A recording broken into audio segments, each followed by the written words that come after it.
Mỹ ơi, mình nói với cô mà. Dạ đúng rồi, em vào trễ mấy hôm nên vào video học lại. Ờ, thế cũng được. Coi Dạ, video học là ok á. dạ. rồi，好的，那我们开始上课。今天我们学的是第一课，工资福利与面试，别脑liên quan đến tiền lương, phúc lợi và phỏng vấn ha. 好，这里有几个生词，你来帮我读一下。工资、福利、嗯，规定、面试、面试。加班。Ừ, đúng rồi. Từ mới đầu tiên đấy là từ công tư, sẽ là danh từ, chúng mình sẽ dịch là tiền lương. Thế nào? Ngoài cái từ công tư ra ấy, chúng mình còn có thêm từ đấy là từ xin sủy, cũng mang nghĩa là tiền lương. Hoặc là thêm một từ nữa là xin dư. 薪 Tức là 资。em lấy cái từ xin trong từ xin sủy này, em cộng cái từ dư lên trong từ công dư này này. Xin Dạ. dư đều mang nghĩa là tiền lương. Đấy chưa? Có 3 từ tiền lương đó. Nhớ từ nào cũng được. Thế nào? Hoặc là có thể bổ sung thêm để khi người ta nói thì mình còn biết từ đấy là từ gì hay. Dạ. Ví dụ đây, thêm một số 3 là từ xin dư. Ờ, Sâu cái từ gì mà thu nhập á ta? Sâu gì đó. rụ, sâu Sâu. rụ, Dạ. sâu rụ. Sâu rụ là đây, cái từ này là từ xin dư này, thấy không? Đó. Dạ thấy. Còn cái từ mà Mỹ bảo là từ sâu rụ là thu nhập, được Dạ. chưa? Sâu rụ là thu nhập. Đó. Rồi, từ trái nghĩa với từ xin dư là cô sẽ có từ khẩu công dư, hay là khẩu xin dư, khẩu xin sủy. Khẩu tức là bị trừ ra ấy, khẩu Dạ. xin dư tức là bị trừ lương. Dạ. Trừ lương ha, khẩu xin dư,对吧? Rồi cô có các cụm từ ghép như là chi bẩn công dư. Nhớ từ chi bẩn hôm trước cô cho Mỹ không? Chi bẩn công dư là cơ bản đấy. Dạ. Vậy chi bẩn công dư thì là lương cơ bản. Đó. Rồi, pha công dư là Phát phát lương. lương. Đúng rồi, kế toán là phải biết những cái từ này ha. Rồi, trả công dư, trả tức là tăng lên.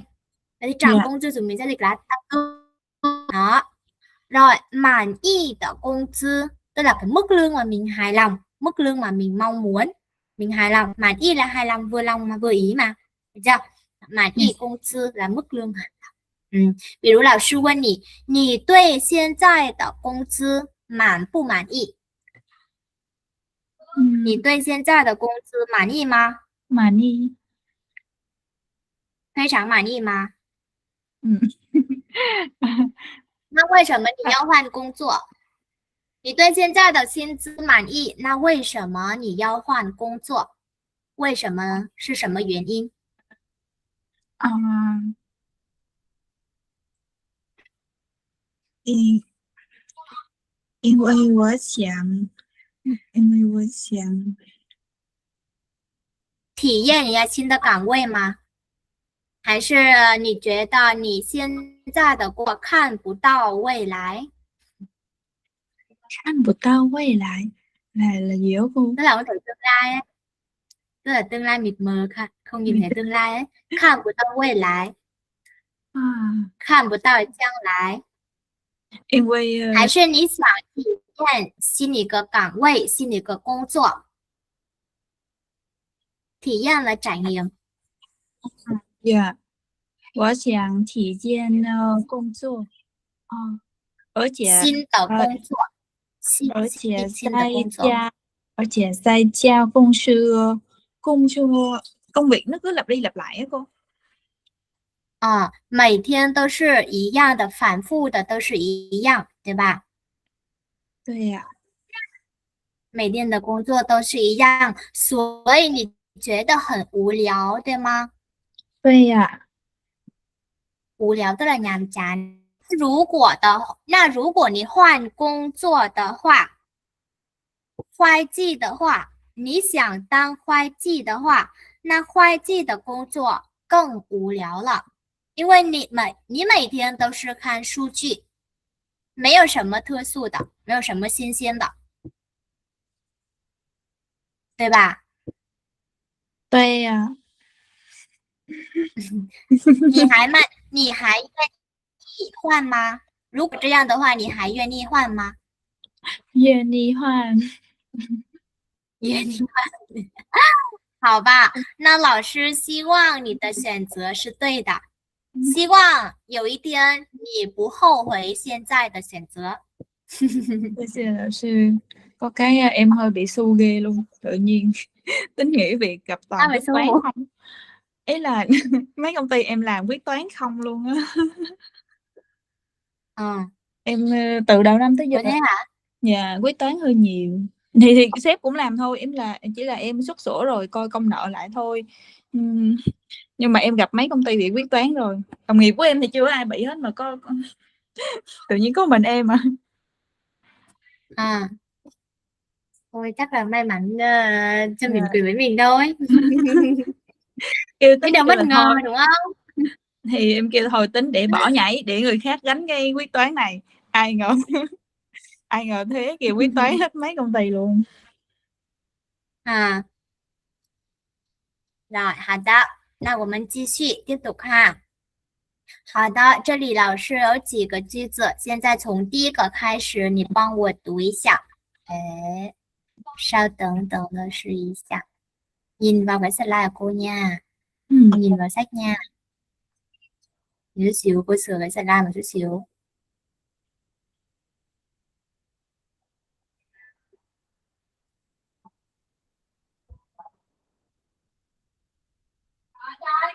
Hảo的，可以了，帮我读一下。我们第一句，我们公司我们公司的工资每个月10号准时发放. ừ, À, lương của công ty chúng tôi mỗi tháng được phát vào ngày 10. ừ, được phát vào đúng ngày 10á. 好，每个月10号准时发放。好，第二句呢？工作2年以后，经理终于同意给我涨工资了. Sau 2 năm làm Ừ, việc thì giám đốc cuối cùng cũng đã đồng ý tăng lương cho tôi rồi. 嗯，对，好，第三句，第三，在这个城市生活，这样的基本工资有点低. Sống ở cái thành ừ, phố này thì mức lương căn bản như thế này có hơi thấp. không phải là lương căn bản, lương cơ bản. Mức lương cơ bản như thế này là hơi thấp. Yeah. Được chưa? 好，第四句，只要你努力工作，就能拿到满意的工资. À, chỉ cần bạn nỗ lực làm việc thì sẽ nhận được mức lương hài lòng. đúng rồi, mức lương mong muốn, được chưa? Mức lương hài lòng. 好，第一句帮我翻译一下。你对现在的工资有满意吗？嗯，第二呢？他的工资，他的公司啊，chưa bao giờ 从来不晚发工资。从来没有晚发工资。没有晚发工资。嗯，第三呢？我希望明年公司会，我希望明年公司会，啊、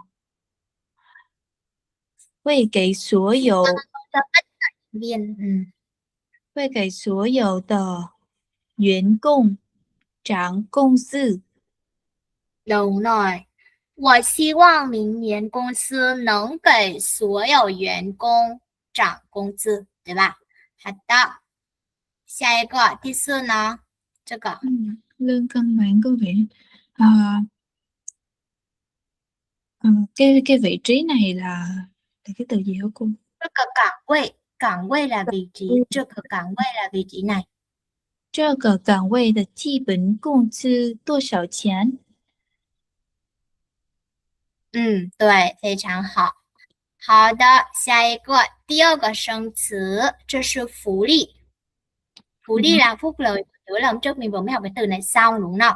Đó là danh từ. Đồng nghĩa với từ phú利 cô sẽ có từ hảo trụ là lợi ích. Còn trái nghĩa là cô có từ xuẩn hoại. Từ này sẽ đọc là xuẩn hoại. Xuẩn hoại là tổn hại, tổn thất. Được chưa? Hoài á, của hoài chứ không phải là hai à? Không phải hại, xuẩn hoại. Rồi, cô có cụm từ ghép đầu tiên, ví dụ như là员工福利.员工là nhân viên đúng không? Và 员工福利sẽ dịch là phúc lợi của nhân viên. đúng rồi, phúc lợi của công ty sẽ là gì? Công sư phụ ly. Đúng rồi, chế độ đãi ngộ sẽ là gì? Phụ ly tai yu. Tai yu. Tai yu. Ta làm cho đúng từ yu nữa. Tai yu. Tai yu. 对，非常好。rồi, 好福利什么？ phúc lợi tốt. 你们公司福利好吗？我们公司福利还好。还好，对吧？对，好的。一年有几天年假？你公司一年有几天年假？年假. 年假。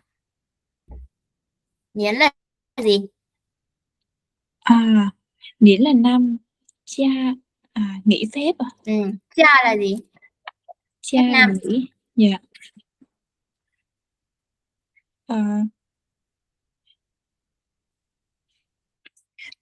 Cái này là thích nghỉ bao nhiêu thì nghỉ hả cô? Đâu, phép năm mà sao thích nghỉ bao nhiêu thì nghỉ, tức là mỗi vì... công ty người ta quy định là em được bao nhiêu phép năm tại trong vì sao ta, cái này sếp em cũng không có quy định nữa. phép năm tức là cái phép mà phải có chứ, ví dụ như là một năm em được nghỉ 12 cái phép năm, tức là một tháng em sẽ được một cái phép năm, và cái phép năm đấy là em được nghỉ và được hưởng lương, đấy là theo quy định của luật lao động nha, em được hưởng lương và không bị trừ chuyên cần của tháng đó, đúng không? Thì đấy là phép năm. Bên Trung Quốc là một năm người ta chỉ được nghỉ 5 cái phép năm thôi.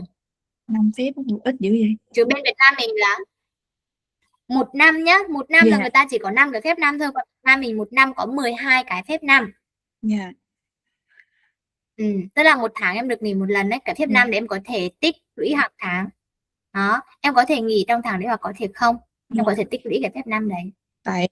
Thì như là nếu tùy vào công ty, ví dụ mà công ty nào mà cái phúc lợi tốt đó, cái phép năm đấy đến cái tháng tiếp theo của năm sau, tháng đầu tiên của năm sau mà em chưa nghỉ hết phép năm của năm trước ấy, thì người ta sẽ hoàn lại cái số tiền mà tiền phép năm đấy, nó sẽ tính như một ngày công đi làm bình thường của em á. Đó là đối với một vài công ty phúc lợi tốt. Còn ví dụ như là nếu như mà người ta không hoàn cái số tiền phép đấy ấy, thì người ta yêu cầu em nghỉ, người ta bắt em phải nghỉ tròn cái ngày nào đó, nghỉ hết những cái phép năm đấy đi, theo quy định của luật lao động ấy. Đó. Đây là ngày phép, hai nhánh cha là ngày phép. Còn nếu như mà em bảo là nghĩ sao, nghỉ như thế nào cũng được ấy, thì đấy sẽ gọi là sư假, nghỉ phép việc riêng. Tức là em muốn nghỉ bất cứ lúc nào cũng được, sẽ gọi là sư假.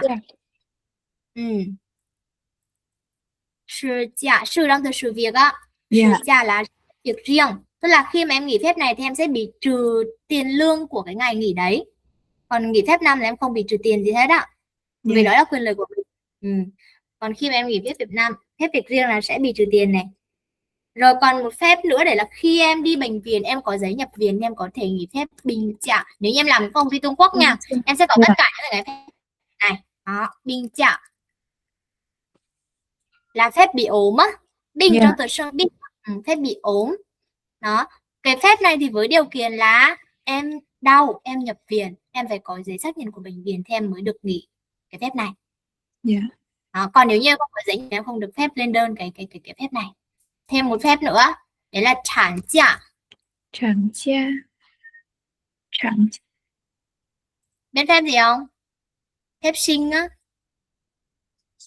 Khi mà mình sinh á thì mình sẽ có sản假. Phép sinh sản đó. Đó. Rồi thêm một phép nữa để là sinh lý假. Phép này sẽ gọi là phép sinh lý. Cái này thì tùy vào quy định của mỗi công ty. Ví dụ như là ở Việt Nam mình á, ở công ty Trung Quốc á, thì cái phép sinh lý này là 1 tháng em sẽ được nghỉ 1 tiếng rưỡi, tức là 1 giờ 30 phút ạ. 1 tiếng rưỡi. Đó, nhưng công ty cô thì sẽ được làm 3 lần, mỗi lần có thể nghỉ 30 phút.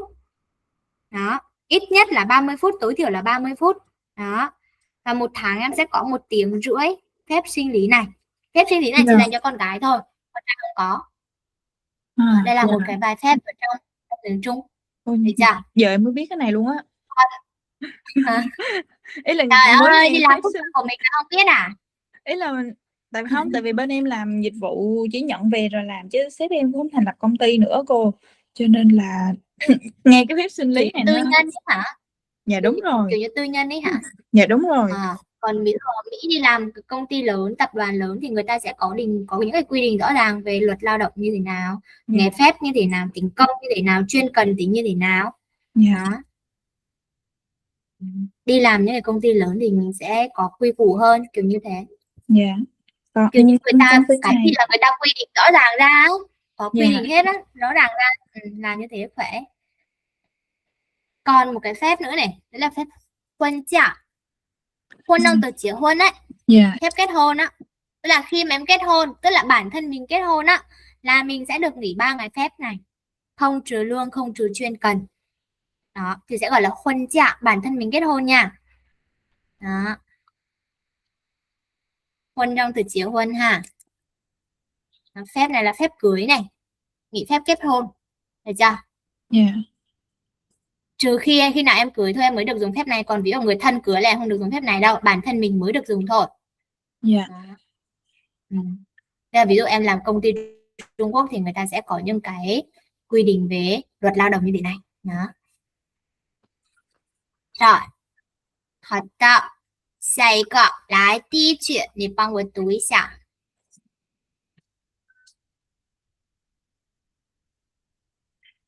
这家公司的福利很好，所以大家都想去。Em mất cái chỗ đó. Gina công作. Phúc lợi của công ty này rất là tốt, cho nên là mọi người đều muốn đến đây để làm việc. 对。第二呢？你们公司的员工福利都包括什么？都包括什么？phúc lợi của phúc lợi nhân viên của công ty các bạn bao gồm những gì? 好的福利待遇可以，好的福利待遇可以吸引很多优秀的人才。chế độ phúc lợi tốt có thể thu hút rất nhiều nhân tài. 优秀đâu?优秀, nhân tài ưu tú. Đúng rồi, nhân tài ưu tú hoặc là những người tài ưu tú, được chưa? Rồi, tiếp thứ 4. 除了基本工资以外，公司的福利也是我很关心的。Ngoài cái lương cơ bản ra, phúc lợi của công ty cũng là điều tôi quan tâm. Đúng rồi, cũng là điều tôi quan tâm. Thế nào? 好，来第一和第二，帮我翻译一下。我们公司的福利待遇非常丰富。 Đúng rồi, phong phú sẽ là phong phú. 好，第二句呢？这家公司对新员工没有很多福利。没有很多福利, không có nhiều phúc lợi à? Em có thể dịch như thế này. 这家公司给新员工提供的福利不多。提供的福利不多 tức là cung cấp cái phúc lợi, cung cấp cái phúc lợi không nhiều ấy, Dạ. thì chúng mình sẽ dịch ra tiếng Việt là không có nhiều phúc lợi ấy. Đó. Dạ. Thì công tờ phú lị bù tua, dịch như thế nó sẽ hay hơn. Dạ. Dạ. 这家公司给新员工提供的福利不多，比较 Dạ. 好的。下一个第三呢， 大家都期望公司会增 chỉ trước cuối năm lên trước, cuối năm lên lên trước cái từ huệ. 大家都希望 希望年底 年底公司或者公司年底 đều được. 大家都希望公司年底会增加福利。 Đúng. 第四呢， 好的福利帮助员工làm việc chăm chỉ và vui vẻ. Em từ giúp ở đây em không dùng cái từ帮助. Giúp ở đây không phải là mang nghĩa là giúp đỡ đâu, mà là giúp ở đây giống như là kiểu là khiến cho người khác trở nên như thế nào ấy. Đó. Yeah. Giúp ở đây không phải mang nghĩa là giúp đỡ, cho nên em không dùng cái từ帮助ở đây. Em có thể dùng cho cô từ rằng. Đó. 让员工工作更努力、更开心， đúng không? Hoặc là 更认真、更开心. Được chưa? Đọc lại câu đấy nào. 好的福利让员工更努力、更开心. Đúng rồi. Hảo đó, xin chào. Nhớ ha, sửa cái từ帮助thành từ rằng cho cô ha. Dạ. Rồi, tiếp theo con sẽ có từ mới, đấy là từ quy định. Quy định chúng mình sẽ dịch là quy định, từ này em cũng biết rồi. Thế nào? Từ đồng nghĩa với từ quy định, chúng mình sẽ có từ quy则, quy tắc. Dạ. Quy则, quy tắc. Rồi, ví dụ có bảo là quy định công ty thì em sẽ nói như thế nào? Công sư quy định. Công sư quy định. Thế nào? Rồi, hoặc bây giờ cô bảo là gì? Công sư quy định, 员工必须按时上班.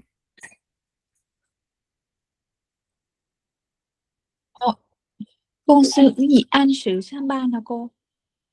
公司规定员工必须按时上班. Công ty quy định là nhân viên đi làm đúng giờ. Đúng, nhân viên phải đi làm đúng giờ. Hoặc bây giờ cô bảo là công ty quy định nhân viên không được đi trễ.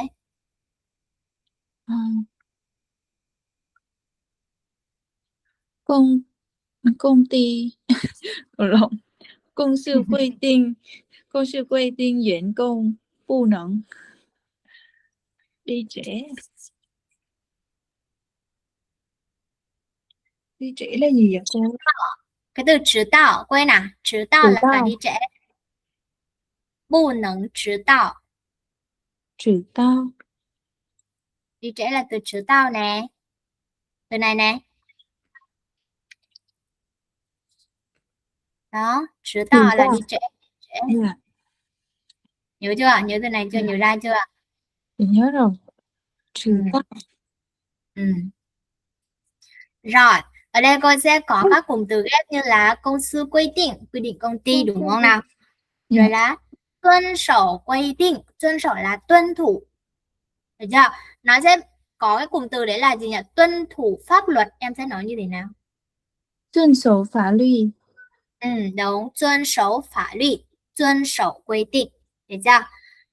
Rồi, cụm từ ghép số 3 đấy là quấy phản quy định. Quấy phản là vi phạm, đúng không? Tránh ra bởi từ tuân thủ là vi phạm đó.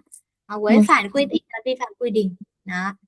Rồi, thời gian quy định là quy định về thời gian. Đúng rồi, quy định về thời gian. Thế nào? Thời gian quy định. 好的，来第一句，帮我读一下。作为新员工，你应该先认真学习公司的规定. Là một nhân viên mới, bạn nên bạn nên tìm hiểu và học tập quy định của công ty trước. 认真ở đây là nghiêm túc. Nghiêm túc. Bạn nên nghiêm túc học tập quy định của công ty trước. Hoặc là trước tiên thì bạn nên nghiêm túc học về cái quy định của công ty. Được chưa? Dạ. Rồi, cho chi nào? 谁违反了公司的规定，就要受到处就要 Thú phá. 处罚。处罚。ai vi phạm ai vi phạm quy định của công ty thì sẽ bị xử phạt. Đúng rồi,处罚ở đây sẽ dịch là处罚, đây sẽ dịch là xử phạt. Được chưa?处罚. Rồi. Ví dụ mình có cụm từ như là chia sâu处罚sẽ là gì?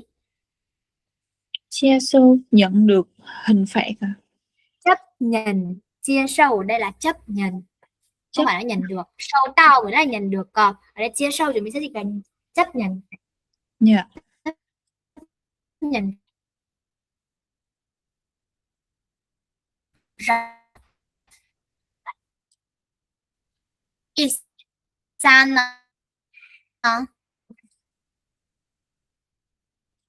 Số 3 hả cô? 规定上写着第三句，上班时间上班时间不能玩手机. đâu miếu này là câu số 3. Hình như mạng cô hơi lắc á. Cô nghe bình thường mà Mỹ. Hơi chập chờn xíu. Mỹ không nghe thầy cô nói không? Em nghe nói nhưng mà nó hơi dập nhẹ. Bây giờ nghe chưa? Dạ rồi. Dạ rồi ạ. Có thể Mỹ bình thường mà. Không thì từ nãy rồi, tại vì em nghe mạng cô nó hơi giật nhẹ. Chắc là Hồ Chí Minh cách xa Đà Nẵng quá. Mỹ phải về Quảng Ngãi thôi. Rồi, câu số 3 là dịch như thế nào? Dịch qua tiếng Việt nào.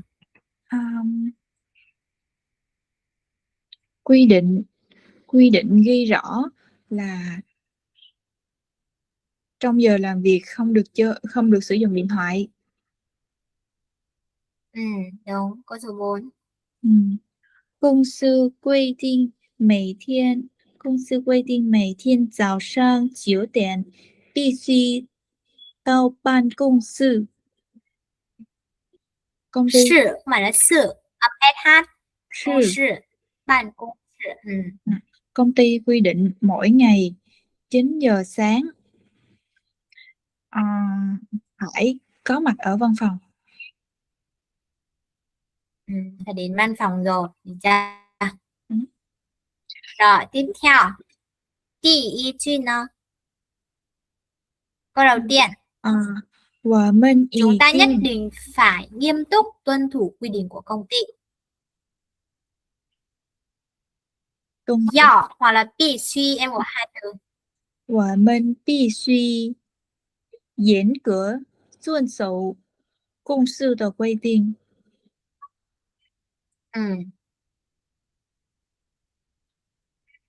Đây là quy định mới nhất. 这是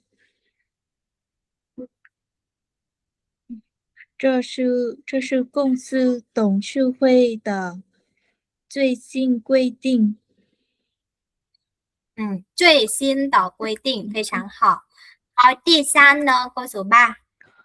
如果你迟到 vi phạm là quấy phạt. 你违反时间规定. Đã vi phạm là 已经违反. 已经违反时间规定. Rồi, câu 4.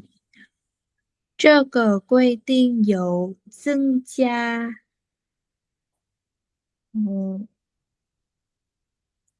hiệu quả làm công作. 这个规定有提高工作效率吗?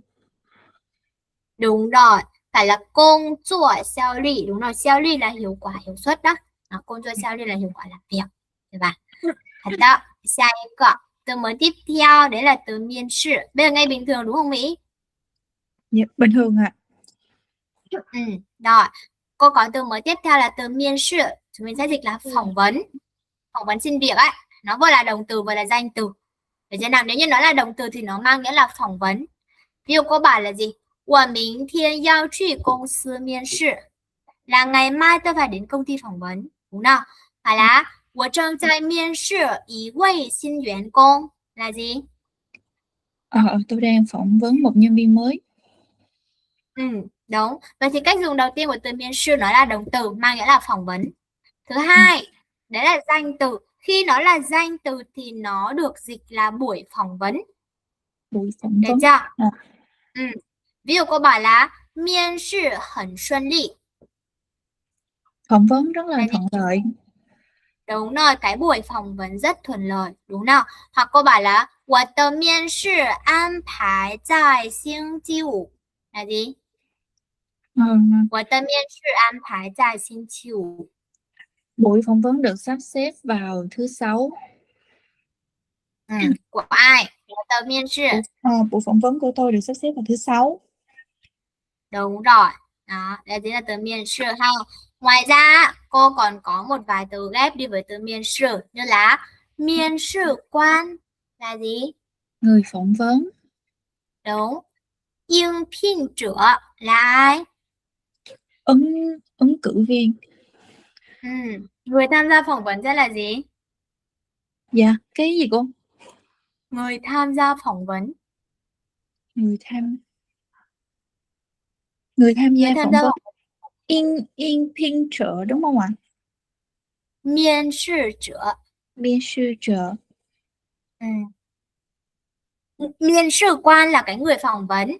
Còn Dạ. miên sư trợ là người tham gia phỏng vấn. Cái từ trợ đấy là bản thân mình đó. Dạ. Rồi. Hoặc bây giờ cô có cái cụm từ nữa để là tham gia phỏng vấn là gì?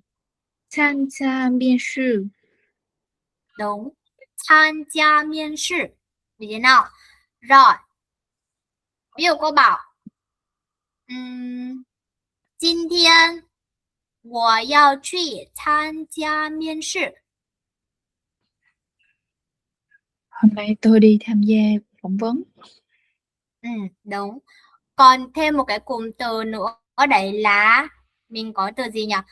Miên sư thông qua, tức là cái buổi phỏng vấn đấy nó đã được thông qua. Đó. Đã đầu phỏng vấn thì chúng mình có thể dùng cụm từ để là miên sư thông qua. Thế nào? Rồi, hào đó, xài gọ. Hoặc là gì? Chuẩn bị miên sư, chuẩn bị phỏng vấn này. Miên sư thời gian là thời gian phỏng vấn này. Miên sư thành công tức là phỏng vấn thành công. Thế nào? Từ này thì cũng khá là dễ. 好的，第一句帮我读一下。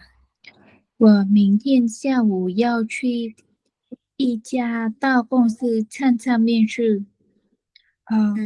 Chiều ngày mai tôi đi tham gia phỏng vấn ở một công ty lớn. Đúng. Câu 2. 为了准备这次面试，我昨天晚上睡得太晚了. Vì chuẩn bị cho cái buổi phỏng vấn lần phỏng vấn. Lần phỏng vấn này. Lần phỏng vấn này. Lần phỏng vấn này. Tối Hoặc là hôm phỏng qua. vấn lần này á. Dạ, tối hôm qua tôi ngủ rất là muộn. Tôi đã ngủ rất là trễ. Rồi, câu số 3. 经理正在会议室里给3个新人进行面试. Hội nghị sư, giám đốc đang ở trong phòng họp tiến hành phỏng vấn 3 người mới. Phải là 3 người mới ha. Xin là mới. Câu 4 nào. 祝你明天的面试一切顺利，面试成功. chúc bạn ngày mai phỏng vấn thuận lợi, phỏng vấn thành công. Đúng. ý Thật đó. ý chia là gì? Ý chia Ý là chia gì? tức là mình sẽ dịch là tất cả mọi thứ á. Ý chia xuân ly tức là mọi thứ thuận lợi á. Dạ. Và là ý chia tâu hảo là mọi thứ đều tốt. Dạ. Được chưa? Cái từ ý chia nó mang nghĩa là tất cả mọi thứ. Đó. Rồi. Ví dụ cô bảo là mọi thứ đều đã chuẩn bị xong, em sẽ nói như thế nào? Số giờ tôi chuẩn bị hảo rồi. Đúng rồi. Không, dùng cái từ cô vừa mới cho á. Ý chia tôi chuẩn bị hảo rồi. Ý thành hai. Ý chia. Ý chia tôi chuẩn bị hảo rồi. Đúng rồi. Ý chia tôi chuẩn bị hảo rồi.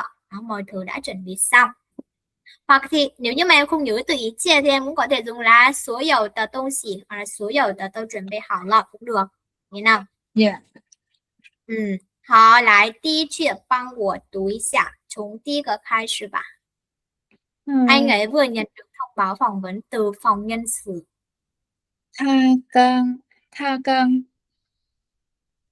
Nhận được là收到，收到，他收到人事部的面试通知。 đúng rồi. Hoặc là em có thể dùng cái từ là cang cang, có thể lặp lại cái từ đấy ha. 他刚刚收到人事部的面试通知，được chưa? Nhớ cái từ 人事部 là bộ phận nhân sự hoặc là phòng nhân sự, được chưa? Dạ. Rồi, 第二句呢? Bạn đã chuẩn bị câu hỏi từ đến đâu? Buổi phỏng vấn chưa? 你准备面试的自己介绍了吗？ 再说一遍。你已经准备准备好，听见过的好，准备好面试的自己介绍了吗？介绍. Đúng. Hoặc là 自我介绍. Em có thể dùng cái cụm từ là 自我介绍, từ mình giới thiệu về bản thân mình. Đó. Yeah. 你已经准备好面试的自我介绍了吗？连啊。Yeah. 好了，自我介绍的，你已经准备好了吗？等一下。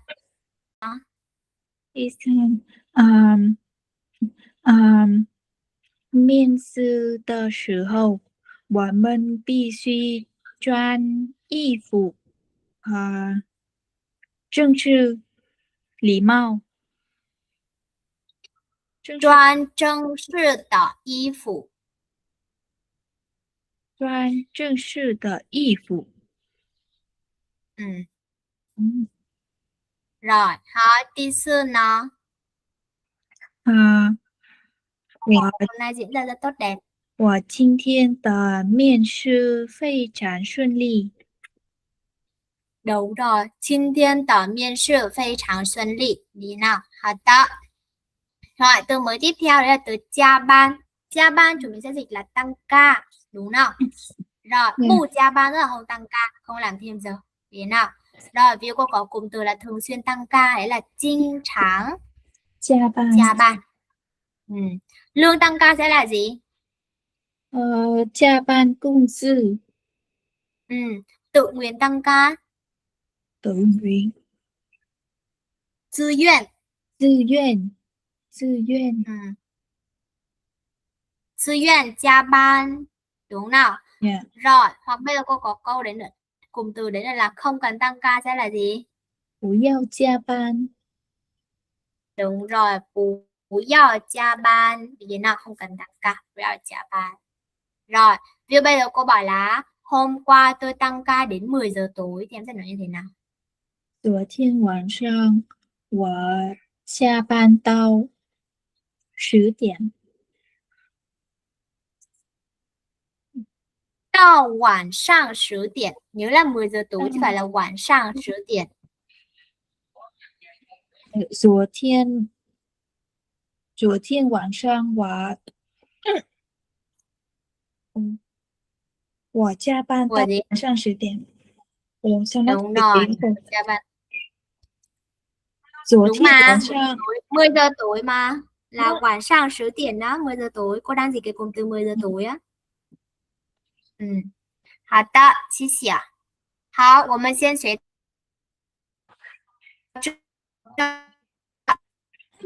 你先休息5分钟，5分钟后就来教室里，好不好？